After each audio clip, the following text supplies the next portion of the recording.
안녕하세요. 저는 부산에서 살고 있는 70을 바라보는 평범한 여자입니다.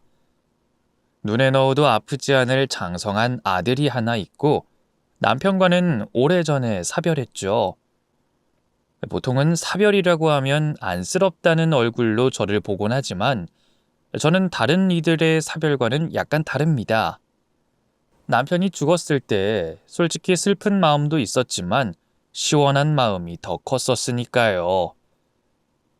어린 나이에 결혼을 했지만 남편은 젊을 때부터 밖으로만 나돌았습니다. 그때는 이혼 그런 생각 자체를 못 했었어요. 그래서 다들 그렇게 사는 모양이다 이러고 말았죠. 시어머니는 아들이 밖으로 놔두는 게 제 탓이라고 했고 부모 복도 없는 고아라고 했고 아이를 낳지 못하는 병신이라는 말도 하셨습니다. 그런 구박 속에서도 저는 그저 꿋꿋하게 버티고 또 버텼죠. 생활비도 벌어야 했고 집안일도 해야 했죠. 그러다가 거의 10년이 넘어서 남편이 집으로 들어왔습니다. 그게 지옥의 시작이었네요. 애비 술 먹었어. 얼른 도망가. 너 당장 이 집에서 도망가라. 짐을 싸들고라도 가라고.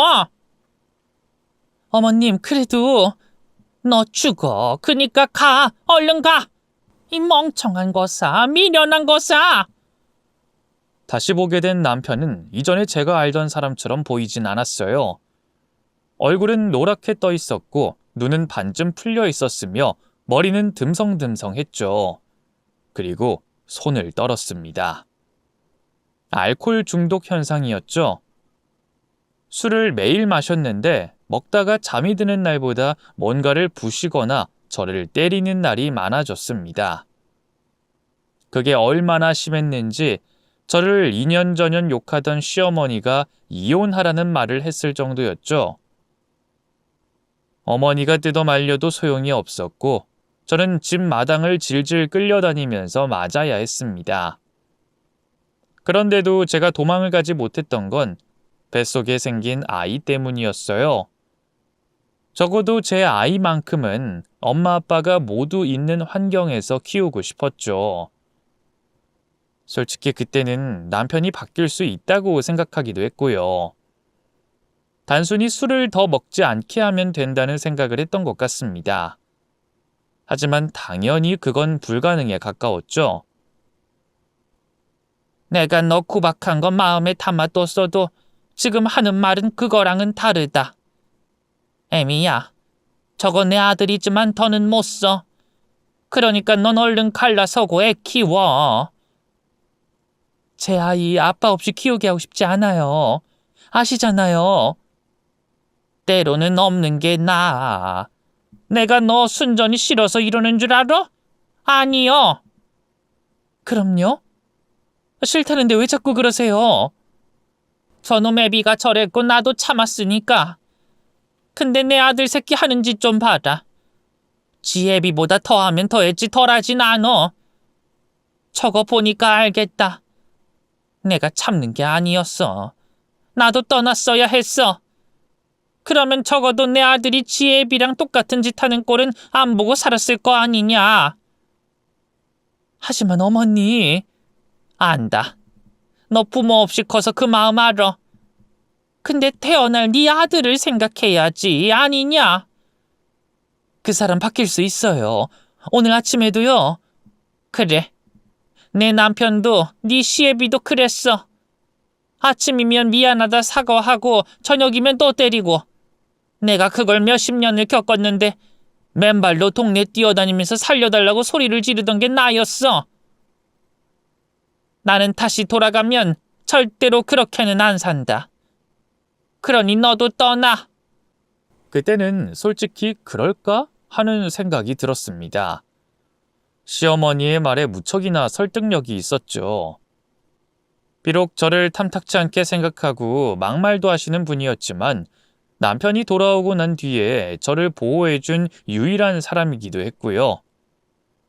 근데 시어머니가 술주정하는 남편을 말리다가 허리를 크게 다치는 사고가 나고 그 일은 흐지부지 무마되고 말았습니다. 시어머니가 거동 자체가 불편해지자 제게 떠나라고, 도망가라고 더는 말하지 않기도 하셨고요. 무엇보다 남편도 그 일에 놀랐는지 시어머니가 돌아가시기 전까진 잠잠해졌습니다. 술을 마시긴 했지만 적어도 저를 때리진 않았고 물건을 던지는 정도로 끝났죠. 그런데 시어머니가 돌아가신 이후로 다시 이전처럼 폭력은 커지기 시작했습니다. 그때 제 아들이 고작 7살일 때였죠. 엄마, 그냥 아빠랑 이혼하면 안 돼? 뭐? 우리 반 친구들 중에도 이혼했다는 친구 있어서. 왜? 엄마가 이혼했으면 좋겠어? 응. 엄마 맞는 거 싫어. 아빠 너무 밉고. 그래, 우리 아들. 우리 아들이 다 컸다. 그때 저는 이혼을 했어야 했습니다. 하지만 저는 어리석게도 남편이 아프기 시작하면서 차마 그 사람을 떠날 수가 없었죠. 그 사람에게 미련이 있어서? 아니면 혼자가 되는 게 두려워서 그런 이유가 아니었습니다. 차마 자식에게 친아버지가 아플 때 버리고 가는 모습을 보이기 싫었어요. 그래서 저는 남편의 병수발을 드는 걸 자처했죠. 바보처럼 제 아들의 마음이 다칠 수 있다는 걸 모르고 말입니다. 남편은 간암이었고 수술을 하고 퇴원을 하나 싶었지만 1년이 채 지나지 않아서 재발했어요. 그리고 그 이후로 상태는 악화만 됐습니다. 그러는 사이 제 아들은 중학교를 졸업하고 고등학교에 입학했죠. 하지만 병수발이라는 게 안 그래도 없는 집에서는 너무나 힘든 일이었어요. 한 번은 아들이 학원을 보내달라고 했습니다. 학원? 아니, 지금 너희 아버지 병원비 때문에 그게 쉽지가 않을 것 같은데. 또 이해해달라고? 난 언제까지 이해만 해야 해? 애초에 왜 아버지를 떠맡았어? 아들, 그래도 너희 친아빠인데. 친아빠라서 더 싫은 거야. 남이면 그냥 그러려니 하고 넘길 수 있겠지. 엄마는 억울하고 분하지도 않아? 왜 평생을 그렇게 바보처럼 굴어? 미안하다, 아들. 엄마가 네 학원비는 어떻게든 마련을 해. 됐고, 앞으로 나도 이런 말 절대 안 꺼낼 거야. 엄마는 엄마 하는 일이나 열심히 해. 아들, 그런 말하면 엄마 마음이 너무 아파. 엄마가 착하고 좋은 사람이라 자식은 독하고 못되게 바뀌는 거야. 난 말이지, 아빠라는 사람이 얼른 내 인생에서 사라지면 좋겠어. 빨리 죽어버렸으면 좋겠다고. 아들의 눈에는 제가 세상 착한 바보처럼 보였을지 모르겠지만 저 역시 남편이 오래 사는 게 싫었습니다. 그저 아이에게만은 누군가를 버리는 것보다는 곁에 있는 걸 가르치고 싶었을 뿐인데 그게 욕심이라는 걸 늦게 깨달았던 거죠. 아니 생각해보면 저는 평생을 맞고 살다가 제가 없으면 하루도 버틸 수 없는 남편을 보면서 활력을 얻고 있었을지도 모르겠네요. 어쨌든 저는 착한 사람은 아니었습니다. 그저 못난 사람이었죠. 그렇게 병수발이 길어지면서 아들과의 사이는 점점 멀어지게 됐습니다. 그러다 마침내 남편은 엄청난 병원비만 남기고 죽어버렸죠. 저는 울면서도 웃었습니다. 뒤늦게라도 아들과의 사이를 좁혀보려 노력하기 시작했죠. 넌 공부만 해라. 엄마가 나머진 다 알아서 할게. 응? 필요 없어. 왜 이제 와서 그래? 우리 아들한테 뭐든 다 해주고 싶어서 그래. 그니까 학원도 가고 사고 싶은 것도 사. 알았지? 엄마 정말 최선을 다할게. 손이 짓물러서 손톱이 빠질 정도로 밤낮으로 일만 했습니다. 새벽에는 저도 모르게 끙끙 앓는 소리를 내면서 퉁퉁 부은 다리를 부여잡고 잤죠. 빚을 갚으면서 아이를 위해 남은 돈을 모두 썼어요. 그래도 저는 그게 남편의 병간호보다는 훨씬 행복했고 저 스스로가 살아있는 이유처럼 느꼈던 것 같습니다. 그런데 어쩐 일인지 아들과의 사이는 더 멀어지기만 하더군요. 세상에서 내가 가장 싫어하는 부류가 두 개 있어. 하나는 가난한 거, 또 하나는 가난하면서 착한 거. 엄마가 나한테 이러는 이유 대체 뭐야? 대체 그게 무슨 소리야? 엄마니까 당연한 거지. 당연? 그랬으면 내가 어릴 때 아빠랑 이혼을 했어야지. 그게 당연한 거지. 그리고 내가 말했지. 엄마 이러는 거 나한텐 더 부담스럽다고. 차라리 못되기라도 하고 부모로서 최악이면 그래, 차라리 그럼 버리면 그만이야. 근데 엄마는 가난한데 심지어 착해. 그래서 내가 더 부담스럽다고, 알아? 그게 무슨 소리야? 네가 원하는 대학 가서 공부하라는 건데. 짐이라고. 엄마는 나한테 무거운 짐이라고. 그래, 엄마가 짐이지. 무겁고 거추장스러운 짐. 그래도 딱 한 뼘 정도 높아서 손이 닿지 않는 곳에 밟고 올라갈 수 있는 짐이지. 쓸모없어 보여도 널 위해서 쓰일 수 있는 부분이 분명 있을 거야. 아들, 엄마 너무 미워하지 마. 바로 이런 거야. 내가 진짜 짜증이 나는 이유가 이거라고. 솔직히 말하면 그때 저는 아들이 제게 왜 화를 내는지 몰랐습니다. 그저 습관처럼 저를 미워하는 힘으로 살고 있다 그렇게 넘겼죠. 그리고 그 시간이 지나면 언젠가 아들이 저를 다시 좋아해 줄 거라고 믿고 있었어요. 하지만 대학교를 가고 기숙사에 들어가게 되면서 오히려 왕래 자체가 줄어들었죠. 그래도 저는 아들을 위해서 돈을 벌어 학비를 충당했습니다. 물론 그 때문에 제 노후에 대한 준비는 되어 있지 않았고 목돈조차도 없었지만요. 그런데 대학 졸업을 앞둔 아들이 공무원 준비를 하겠다고 했습니다. 난생 처음으로 제게 도와달라고 말한 순간이었죠. 저는 그러라고 고민하지도 않고 지원을 약속했습니다. 그렇게 딱 2년을 노량진으로 가서 준비를 하더니 기어코 합격을 하더군요. 2년이라는 시간 동안 고시원, 학원비, 독서실비, 그리고 식대까지 해서 꽤 많은 돈이 필요했었습니다. 그만큼 저는 2배, 3배로 일을 했고요. 그런데도 그 고생이 정말 아무것도 아니라는 생각이 들 정도로 좋았고 아들을 잘 키워낸 건 제 인생에서 가장 자랑스러운 일이 됐죠. 하지만 문제가 터지고 말았어요. 이 아가씨 누구야? 여자친구니? 아니, 나랑 결혼을 전제로 진지하게 만나고 있는 사람이야. 어? 아니, 네 나이가 아직 28살밖에 되지 않았는데 결혼? 아니, 결혼 준비가 그냥 되는 것도 아니고 난 예전부터 30 이전에 결혼하고 싶었어. 아, 그래. 그렇지, 뭐 그럴 수 있지. 아가씨 반가워요. 제가 인사하자 아들 뒤에 숨어있던 여자는 고개만 살짝 내밀고는 슬쩍 웃더군요. 머리카락은 폭탄을 맞은 것처럼 부풀어 있었고 허벅지가 다 드러난 치마에 딱 달라붙은 상의는 같은 여자인 제가 봐도 민망할 정도였습니다. 그래도 요즘 사람은 다 그렇다 이해하고 넘겼고 수줍음도 많고 착한 아가씨라고 그렇게 생각했어요.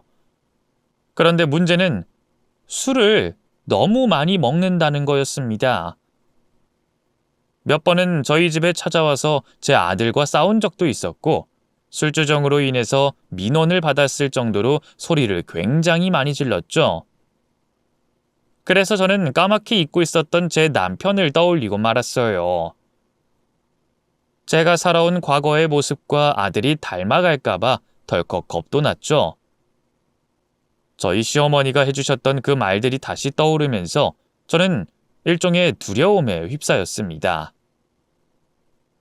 결혼은 다시 생각하면 안 될까? 나는 그 아이가 마음에 들지가 않어. 뭐? 엄마가 뭔데? 엄마가 왜 그 여자를 반대해? 아니 애초에 우리 집 뭐 있어? 가난하지, 안다. 하지만 가난해도 반듯하게 너 잘 키웠고 없어도 다른 사람한테 손 안 빌렸고 정정당당하게 돈 벌어서 살고 있고 넌 이제 어엿하게 나랏밥 먹는 사람이잖니. 그니까 그게 뭐? 엄마가 뭔데 그 여자가 마음에 든다 안 든다 훈계야. 엄마는 네 걱정해. 내 걱정은 내가 알아서 한다고 내가. 술. 술은 아니지 않니? 너희 아빠 술 먹는 것 때문에 엄마가 얼마나 힘들었는지 너도 알잖아. 그래서 너도 술 한 방울 입에 대지 않는 거고. 그런데 술 먹는 여자라니. 일주일이면 6일을 먹고 너한테 술 주정하고 너도 그것 때문에 힘들어하면서 왜 그렇게 고집을 피워? 내 마음이야. 내가 고생을 하든 말든 엄마도 그랬잖아. 그런데 왜 이제 와서 그러는지 난 그게 더 이해가 되지 않거든? 그래도 아들, 술 안 먹는 사람이 술 먹는 사람 이해하는 게 세상에서 가장 힘든 일이야. 내가 알아서 한다고. 아니, 엄마가 뭔데 반대야. 뭐 엄마 시어머니 노릇이라도 하고 싶어서 그래? 그게 아니야. 엄만 그놈의 엄마 때문에. 아니다. 됐다. 더 말은 안 할게. 그니까 제발 그 사람한테 잘하기나 해. 적당히 비위도 맞춰주고 하라고. 알았어? 모든 게 내 업보구나 이렇게 생각했습니다. 제가 아들에게 했던 일을 고스란히 제가 받고 있었죠. 그런데 사람이라는 게 그렇더라고요. 하나가 마음에 들지 않으니 그 아이의 모든 면이 싫어졌습니다.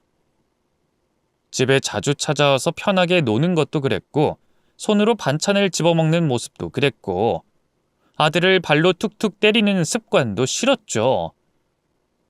그래도 큰 내색은 안 하고 있었는데 어쩌면 그게 제 생각대로 잘 되지 않은 모양이었어요. 결국 둘이 헤어졌습니다. 그리고 그 원망은 모두 제게로 돌아왔죠. 아들은 저만 보면 이를 갈기 시작했습니다. 엄마가 다 망쳤어. 걔는 뭐 눈치도 뭣도 없는 줄 알아? 나는 정말 아무 말도 하지 않았고. 그 눈빛, 엄마 숨소리에도 다 느껴지는데 말을 안 했다? 엄마 왜 그렇게 사람이 모났어? 내 인생은 내가 사는 건데 엄마가 뭔데 싫다 좋다 남을 평가지래. 그럴 입장은 돼? 내가 결혼하면 아파트라도 한 채 해줄 능력은 있어? 그래, 능력 없다. 그래도 그 아이한테 네가 아까운 건 어쩔 수가 없었어. 평가 그런 게 아니라 네가 고생할까 봐 그게 걱정이 된 거야. 그게 평가야. 양쪽에 무게 달아보고 뭐가 무겁나 이것저것 비교해보고 빼고 더하는 게 평가라고. 엄마 눈엔 내가 더 좋겠지. 근데 그거 알아? 그 여자 유일하게 엄마 모시고 살겠다고 했던 애야. 엄마는 부모 없는 고아에 애가 배운 거 없고 근본 없다고 생각했을지 모르겠지만 가족들이랑 다 같이 살고 싶다고 했던 유일한 애였다고. 뭐? 그게 왜 조건이 되는 거야? 너 혼자 잘 살면 되지. 내가 말했잖아. 엄마는 내 인생에서 그런 존재라고. 착하고 가난한 부모라 내가 버릴 수도 없어. 내가 평생을 이고 지고 다닐 짐이라고. 그 순간 저도 화가 나서 욱하고 말이 튀어나왔습니다. 누가 그러라고 했어? 누가 나 모셔달라고 했니? 그냥 혼자 살아. 그런 애 만날 거면 그냥 평생 혼자 살아. 결혼해도 나 모시고 살 필요 없다. 팔다리 사지가 멀쩡하게 있는데 내가 왜 너랑 같이 살아? 나도 너 찌긋찌긋하다. 평생을 비위 맞추면서 살라고? 아니, 내가 못해. 엄마는 그렇게 패고 때리던 아빠도 죽을 때 병수발 해줬어. 그런데 엄마를 나더러 버리라는 거야? 그게 가능할 거라고 생각해? 그러니까 엄마도 괜한 자존심 부리지 말고 앞으로 내가 데려오는 사람 비위 맞추고 그렇게 살아. 알았어?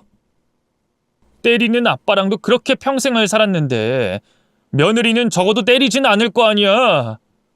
그리고 2년 정도 지났을 때 데리고 온 게 지금의 며느리입니다. 확실히 처음에 데리고 왔던 그 아이보다는 훨씬 괜찮은 사람이었죠. 적어도 술을 먹고 토하거나 술주정을 하는 일은 없었기에 그거라도 다행이다 싶었네요. 문제는 그 아이가 저를 마음에 들어 하지 않는다는 거였습니다. 아들의 조건에 수긍을 하긴 했지만 이해는 하지 않는 그런 상태처럼 보였어요. 결혼하면 제가 어머님 모셔야 하나요? 가령 제가 아이를 낳을 때 직장 그만두고 집에 있으면 하루 종일 시어머니랑 같이... 아가씨, 그 부분은 걱정 마세요. 가까운 곳에 집을 얻어놓을 생각이기도 하고... 어머, 정말요? 됐고, 우린 결혼하면 어머니 모시고 살 거야. 그렇게 미리 말을 해뒀고.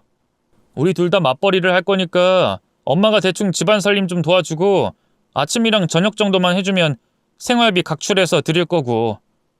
용돈도 거기 포함돼 있을 거야. 아들, 그래도 신혼인데 너희들끼리 사는 게 어떠니? 됐다고. 더는 그 이야기 하지 말자, 응? 엄마, 우린 이야기 다 됐어. 그러니까 그냥 따라. 저는 한숨만 쉬면서 고개를 끄덕였죠. 속은 상했고 답답하긴 했지만 아들이 저와 함께 살기 위해서 고심했을 걸 생각하니 그 부분이 마음이 아프면서도 고마웠습니다. 그리고 저는 결심했죠. 며느리한테 잘해주자. 누구보다 좋은 시어머니가 되면 둘이 행복하게 사는데 도움이 되겠지 하고 말입니다.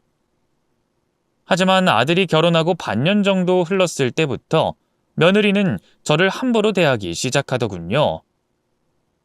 아마도 서열이 어떤지 뭐가 어떻게 돌아가는지 파악이 끝났기에 그렇게 행동을 했던 것 같습니다.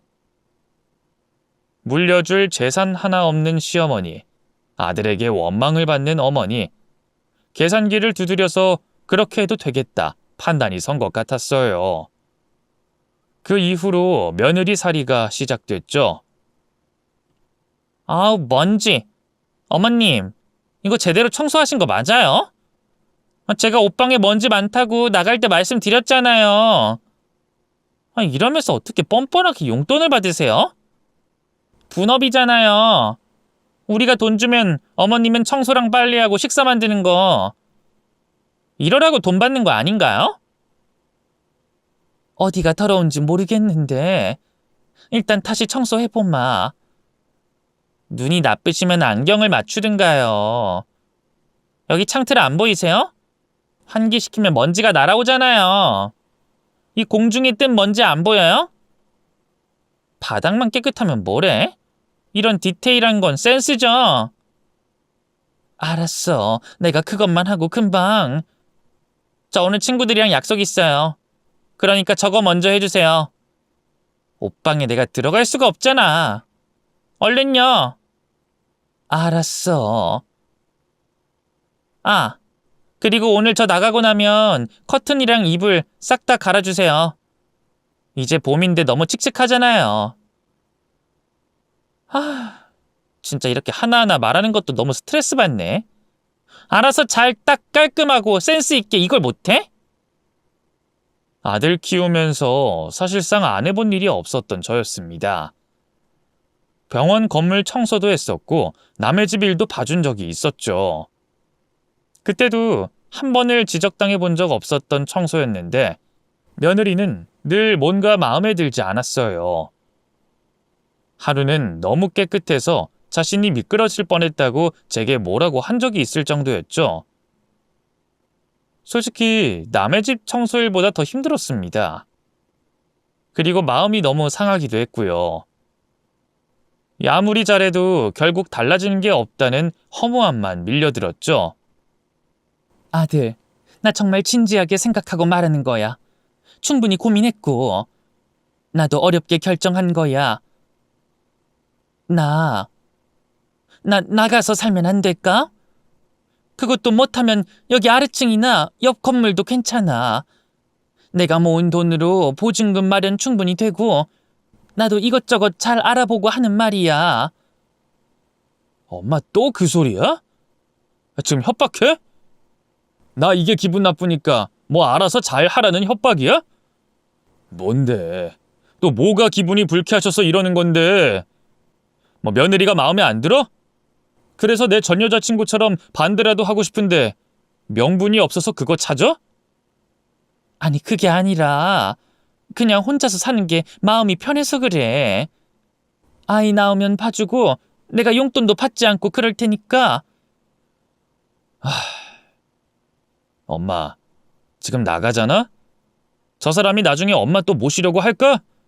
받아들였을 때 있는 건 몰라도 나중에 늙어서 아플 때 들어오면 누가 좋아해? 입장 바꿔놓고 생각해봐. 그니까 이왕 이렇게 적응하는 김에 그냥 있으면 그만이지 대체 나한테 왜 이래? 엄마가 솔직히 말하면 좀 버거워서 그래. 답답하기도 하고. 답답? 지금 엄마 답답이라고 했어? 아빠랑은 이혼 죽어도 못했으면서 나한테 나가겠다는 말이 그렇게 쉬운데 이유가 고작 답답이야? 아들 생각은 하나도 하지 않지? 엄만 진짜 이기적인 사람이야, 알아? 좀 힘들어도 참아, 견뎌! 어린 나한테 말했던 것처럼 그러라고! 아들이 그런 말을 할 때면 가슴을 치면서 홀로 울곤 했습니다. 제가 그간 했던 것들이 어린 아들에게는 그렇게 받아들였던 문제구나 하는 생각도 했고요. 그래서 저는 그 죄를 받는다는 마음으로 살았죠. 하지만 대충 그런 앞뒤 사정을 알게 된 며느리의 횡포는 점점 커졌습니다.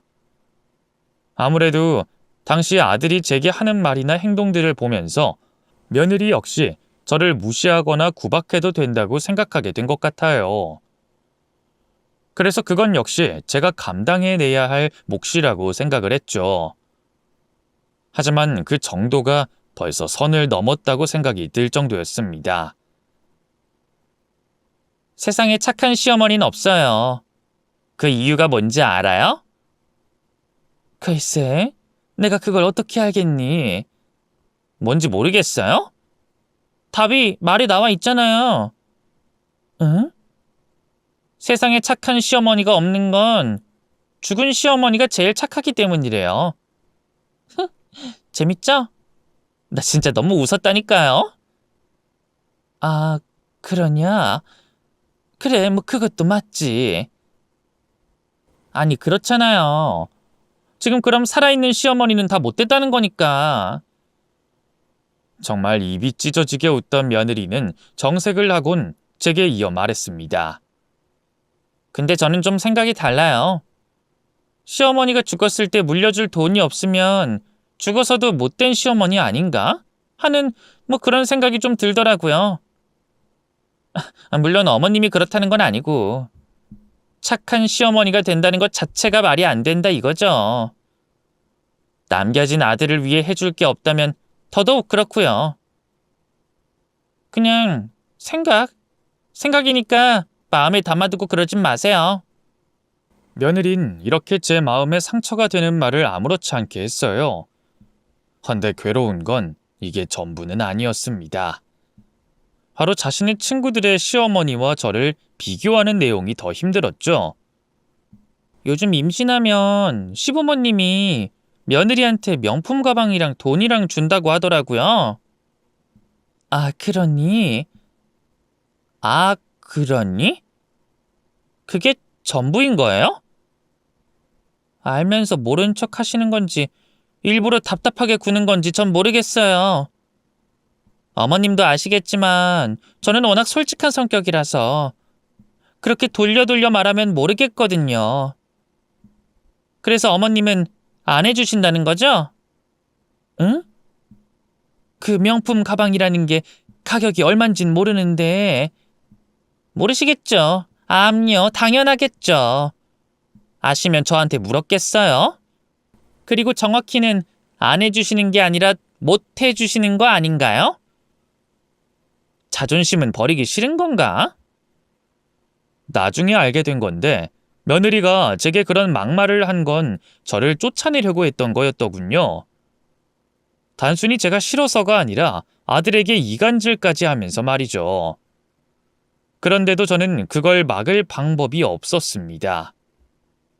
아들은 제가 나간다는 말만 하면 화를 냈고 며느린 저를 내보내기 위해서 마치 자신이 시집살이를 겪고 있는 것처럼 굴었죠. 무엇보다 결혼하고 7년 차가 되니 임신 준비를 한다는 이유로 집에서 쉬기 시작하면서 상황은 최악으로 치달았습니다. 아침에 청소기 돌리지 말라고 했죠? 아, 진짜 시끄러워 죽겠어. 그리고 설거지도 어젯밤에 하면 되잖아요. 왜 아침부터 사람을 깨우고 그래요? 미안하다. 내가 소리 안 나게 할 테니까. 그래요. 청소기 소리 하나도 내지 마세요. 예전에 걸레 밟고 닦고 하는 것처럼 그렇게 조용히 좀 하자고요.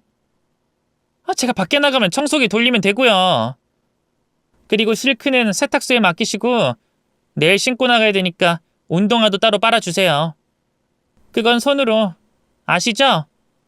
근데 네가 이왕에 집에 있으니 내가 나가서 돈을 버는 게 어떤가 싶다. 그럼 이 집안일을 저 혼자 하라는 건가요? 내가 다녀와서 해도 좋고. 그럼 남편이랑 퇴근 시간이 겹치잖아요. 왜요? 남편한테 제가 이러는 거 말하고 싶으세요? 그럼 말하세요. 저도 알아요. 남편이 결혼하겠다는 거 반대했다가 이렇게 된 거예요. 이번에도 아들 앞길 망치고 싶으면 그렇게 티를 내시던가요. 아니다, 알았어. 내가 집안일은 하마. 진짜 짜증나. 어디서부터 뭐가 잘못됐는지도 모른 상태로 저는 그렇게 며느리살이를 하고 있었습니다. 제가 유일하게 쉬는 날은 바로 아들이 쉬는 날이었고요. 그때는 며느리가 모든 일을 도맡아 했습니다. 마치 제가 시집살이를 시키는 것처럼 행동했죠. 제가 조금이라도 뭘 하려고 하면 어머님, 제가 할게요. 그렇게 하지 않으셔도 제가 하려고 했어요. 일단 앉아 계세요. 여기 계시다가 다치실까봐 겁나네요. 얼른요. 난 괜찮은데 내가 도우마. 이전처럼 혼자 하는 게 저도 편해요. 그래야 빨리 끝나고요. 늘 하던 것처럼 어머님은 커피라도 한잔 하시면서 노래 들으세요. 내가? 네, 늘 그러시잖아요. 아니면 낮잠 주무실 시간이네요. 얼른요. 기가 차는 일이었습니다. 하지만 어느 날은 저도 너무 피곤해서 정말로 낮잠을 자버렸습니다. 그러다가 놀라서 일어나 나가니 며느리가 제 아들에게 제 험담을 하고 있더군요. 난 정말 괜찮아. 근데 어머님이 날 불편해하시는 것 같아. 아까 봤잖아. 바로 방에 들어가시는 거. 그리고 나서 일이 제대로 안 끝나면 언제까지나 일만 시키셔. 그러니까 내가 적당히 하라고 했잖아. 임신 준비한다고 일까지 그만뒀는데 매번 스트레스를 받으면 어떡해? 그래도 어머님 나이를 생각해봐. 얼마나 힘들고 적적하셨으면 며느리를 이렇게까지 못 살게 하겠어. 난 솔직히 어머님 이해해. 이해하니까 나도 최선을 다하고 싶은 거야. 당신이 고생이 많아. 고생이라고 생각하지 않아. 그래도 오빠를 낳아준 어머님이시잖아. 그래서 나도 나중에 아이 가지면 오빠 닮은 아이 낳고 싶어. 솔직히 그거 난 반대야. 나 같은 자식은 내가 봐도 별로거든. 오빠가 어때서? 얼굴도 괜찮지, 능력도 좋지. 최고야, 최고. 며느리가 너무 밉고 싫을 때가 있었습니다. 하지만 아들에게 더 이상 원망을 받고 싶지 않았어요.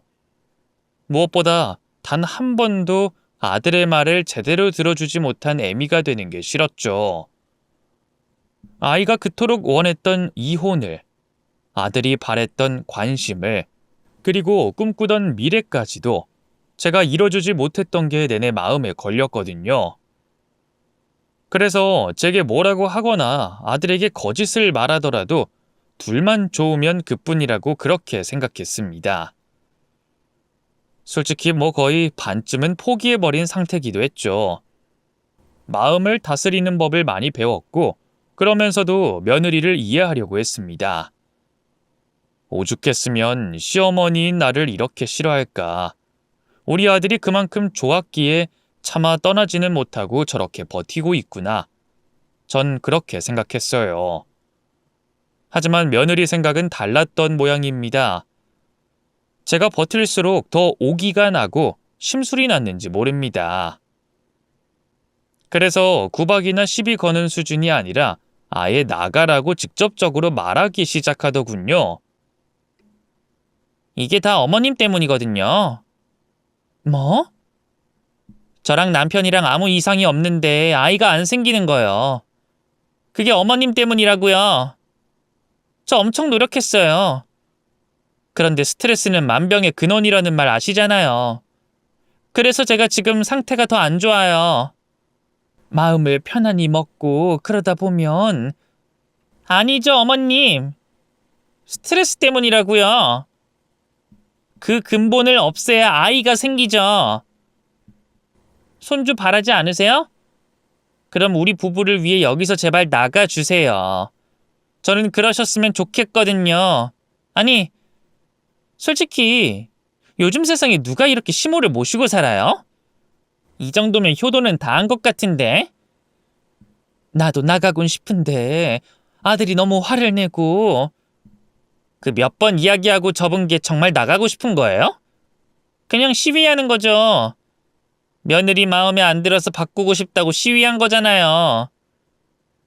솔직히 진짜 나가고 싶으면 그냥 짐 싸고 나가면 그만이죠. 대체 왜 그렇게 버티세요? 어머님 아들도 부담스러운데 떠맡고 있다는 생각은 안 하세요? 노후 준비가 돼 있는 것도 아니고 아들한테 뭘 바라는 건지. 넌 내가 그렇게 싫니? 어머님이 싫으신 거 아닌가요? 그리고 그렇게 물으면 아니라고 답은 못해요. 저는 워낙에 솔직한 사람이라 솔직히 불편하고 싫어요. 숫자 들어간 사람이 좋다는 인간들이 세상에 어디 있어요? 그야 그렇지만 내가 아직은 갈 곳이 없고 네가 내가 나가는 걸 돕고 싶다면 집안일을 좀 대신하는 건 어떠니? 네? 며느리는 초반에는 이전처럼 싫어하는 표정을 보이다가 말을 이었습니다. 정말 그럼 나간다는 거죠? 이 집에서요. 내가 돈 좀 모아서 나가마. 몇 달 걸리진 않을 거야. 네가 이해만 해준다면. 좋아요. 어머님은 나가서 일하고 그럼 그동안 저한테 생활비 다 주세요. 제 남편이 준 용돈이랑 생활비 저한테 넘기시라고요. 이제 제가 받아야 되니까. 그래, 그러자.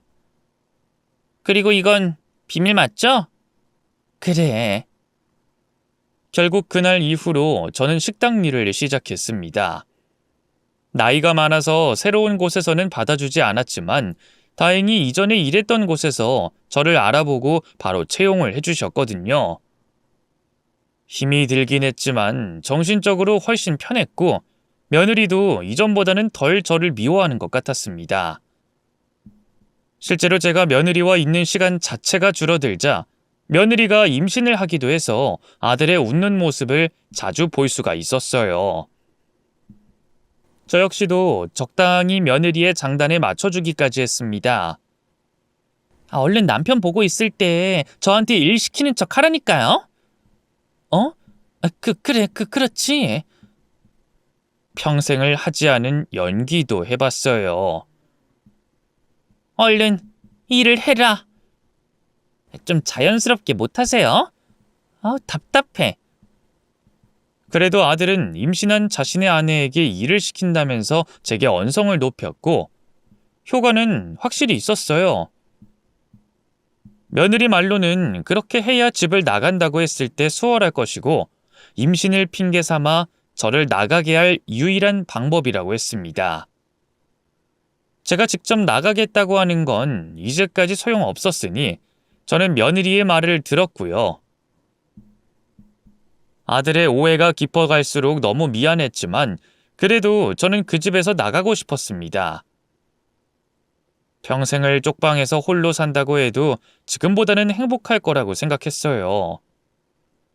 그래서 가난하지만 착한 어머니 말고 가난한데 못된 어머니가 되기로 한 거였죠. 이전에 아들이 원했던 거였고요. 그러다가 제 생일이 얼마 남지 않았을 때 일이 터지고 말았습니다.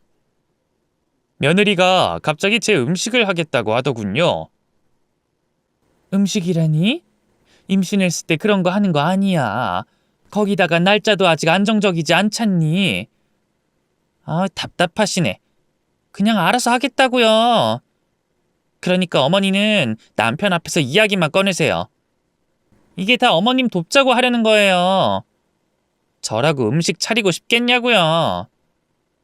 그래? 어머님 아들이 어머님을 확실히 놓게 만들 기회라고 생각해요. 그러니까 저한테 맡겨보세요. 제가 뭐 나쁜 짓 하는 것도 아니고 자기 어머님 생신상 차린다는데 누가 뭐라고 해요?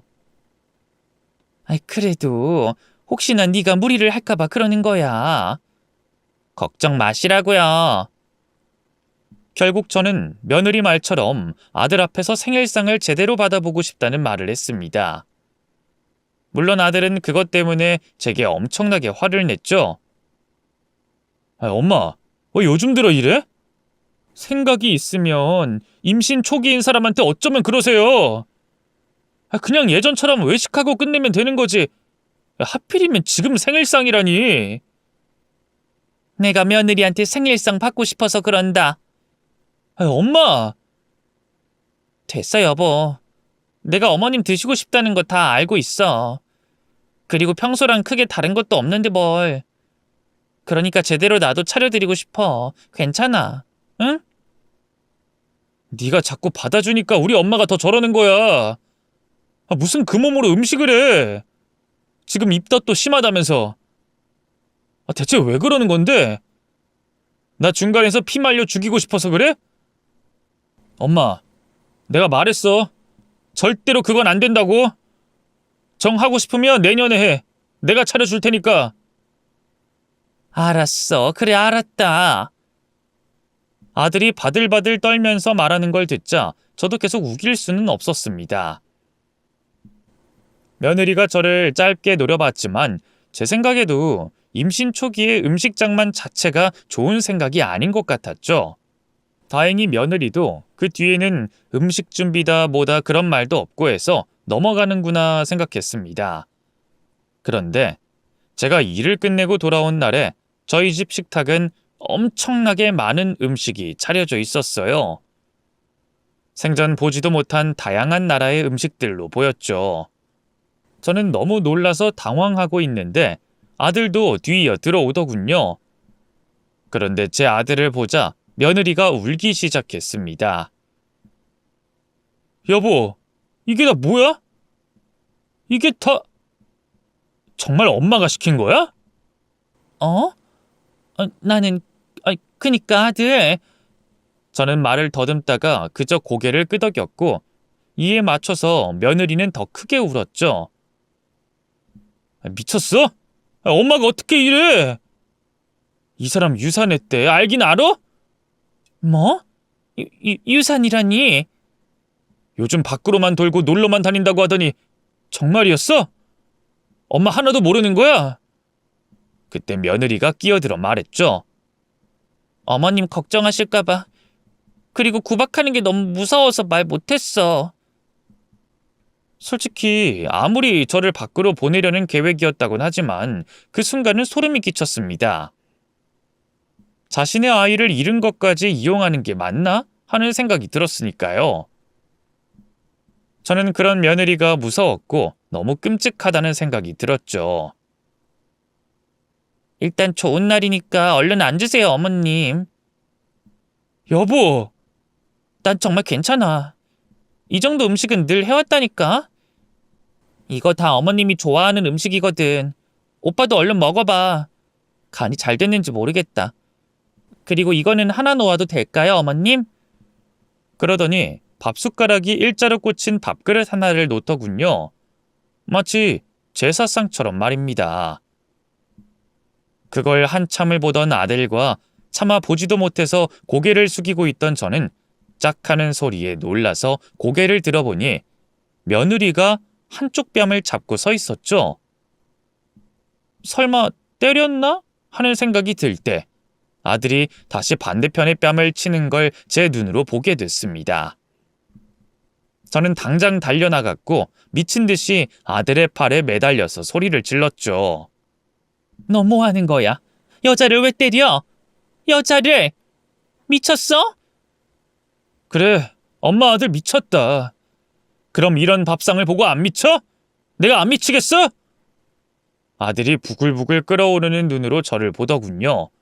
그리고는 제 손에 끌고 밥상 앞에서 음식을 가리켰습니다. 엄마가 먹고 싶다고 매번 해주던 이 음식이 뭐야? 이름이 뭐냐고, 이름이! 그게 기억이... 이 음식들 중에 하나라도 이름 말해봐. 이거 무슨 고기야? 소고기 아니니? 양이야. 그리고 엄마 복숭아 알레르기 있는데 과일로는 복숭아가 있네? 그리고 팔보채에 양장피에 월남쌈? 진짜 우리 엄마가 이걸 먹고 싶어 했다고? 우리 엄만 이런 거 먹어본 적도 없는 사람이야. 근데 이걸 직접 만들라고 했다는 거야? 며느리는 발악을 했죠. 안 먹어봐서 만들라고 했나 보지. 왜 말이 앞뒤가 달라? 아까는 늘 먹던 거라고 했잖아. 그럼 이제 와서는 하나라도 알아야지. 왜 엄마는 모르고 당신만 알아? 당신 솔직히 말해. 이거 일부러 이러는 거지? 아니야. 말 안 해? 여보. 사실은 어머님이 시켰어. 이렇게 해야 자기가 집 밖으로 나간다고 했다니까. 하도 당신이 노발대발하니까. 뭐? 우리 엄마가 그랬다고? 어릴 때 이혼하라고 한 거 못해주고 아버지 병수발하지 말라는 것도 말 안 듣고 결혼하려는 여자랑도 반대했어서 그게 미안해서 차마 그냥 나갈 순 없어서 일부러 그러자고 그러셨어. 당신한테 가난하고 착한 엄마 되기 싫다고 그러신 거라고. 진짜야. 설령 그게 진짜라고 해도 엄마는 아이 가진 너를 끌어들이시진 않았을 거야. 네 말대로 너무 착해서 짜증이 날 정도인 사람이니까. 그게 내 엄마야. 그런데 뭐? 여보, 내 말 못 믿어? 그렇네. 뭐가 진실인진 모르겠다. 너 임신은 맞아? 유산은 맞아? 결국 아들은 며느리를 추궁해서 애초에 임신한 적이 없다는 것까지 알아냈습니다. 끝까지 발뺌하던 며느리를 병원에 끌고 가려고 했을 때서야 밝혀진 사실이었죠. 그냥 제가 너무 싫었고 쫓아내고 싶어서 그랬다고 했습니다. 가난하고 볼품없는 노인네를 평생 모실 생각을 하면 숨이 막힐 정도였다고 하더군요. 그런데 아들은 그 말을 듣고 결국 이혼을 하자고 했죠. 싫어. 나 당신이랑 같이 있을 거야.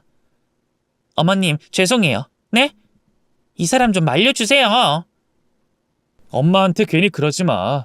내 맘이니까. 내가 당신이랑 결혼 결심한 건 온전히 어머니 때문이었어. 왜? 나도 착하고 가난한 엄마 밉고 원망돼. 하지만 나도 엄마를 꼭 닮았으니까 이건 양보할 수 있는 부분이 아니었거든. 앞으로 잘할게. 그거 말고는 다 내가 한 거 맞아. 미안하지만 난 이전부터 눈치채고 있었어. 늘 당신이 직접 했다는 빨래에서 나는 냄새, 최근에 당신이 한 빨래랑은 차원이 달랐으니까. 언제부터 언제까지 엄마가 했고 그 다음에 당신이 했는지 알고 있었다고. 근데 이건 선 넘었지. 유산이라는 말을 그렇게 뻔뻔하게 입에 올리고 그걸 엄마한테 뒤집어 씌우는 여자라니. 소름 끼쳐서 난 너랑 이혼할 거야. 저를 생각해주는 아들이 고마웠지만 한편으론 괴로웠습니다. 여자를 선택할 때 기준이 저라면 저는 정말로 아들에게 짐이 되는 존재라는 생각이 들었거든요. 그래서 저는 아들이 며느리와 이혼을 진행하는 동시에 집에서 나오기까지 했습니다. 아들은 몇 번이나 찾아와 펄쩍 뛰고 난리를 부렸지만 저는 그런 아들에게 말했죠. 이제까지 날 위해선 충분히 노력한 거 안다. 그런데 엄마는 하나도 좋지가 않구나. 너를 위해서 살아. 그리고 네가 사랑하는 사람을 만나서 살았으면 좋겠다. 매번 엄마한테 모진 소리만 했어. 엄마한테 정말 잘하고 싶었다고. 평생을 함께 잘 살고 싶었어. 그게 잘못은 아니잖아. 넌 태어난 순간부터 내게 줄 수 있는 행복은 다 줬어. 아들, 넌 모르겠지만 난 이미 다 받았다. 그러니까 나한테 해야 할 효도를 빚이라고 생각하지 말았으면 좋겠어. 네가 행복한 모습 보여주는 게 남은 이자라고 그렇게 생각하면 좋겠다. 내가 부탁하마. 진짜 나 정말 그렇게 생각했던 것 같네. 엄마한테 갚아야 할 빚이라고 생각했어. 그래서 내가 스스로도 이해하지 못하고 계속 화가 나고 엄마한테 그렇게 머저리처럼 굴었던 것 같아. 엄마, 미안해. 엄마. 우린 그렇게 떨어져서 지내게 됐습니다. 그리고 오히려 더 가까워졌어요. 함께 살 때는 그렇게 노력해도 되지 않던 것이 몸이 멀어졌을 때 더 가까워지는 게 이상할 정도였죠. 세월이 지나 앙금이 쌓이고 묵은 마음의 상처가 하나둘 치유되고 있었습니다. 서로가 서로에게 미안해서 생긴 그 상처가 말이죠. 현재 아들은 제가 일전에 반대했던 그 사람과 다시 만남을 이어가고 있습니다. 결혼 소식은 들리진 않지만 저는 멀리서 응원을 해줄 생각이고요.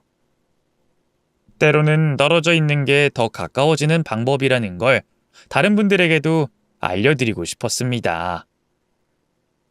서로를 책임져야 할 대상으로 보는 게 얼마나 안 좋은 결과를 초래하는지 저를 통해 보시고 저와 같은 실수는 절대로 하지 않으시길 바래요. 제 이야기 들어주셔서 너무 감사합니다.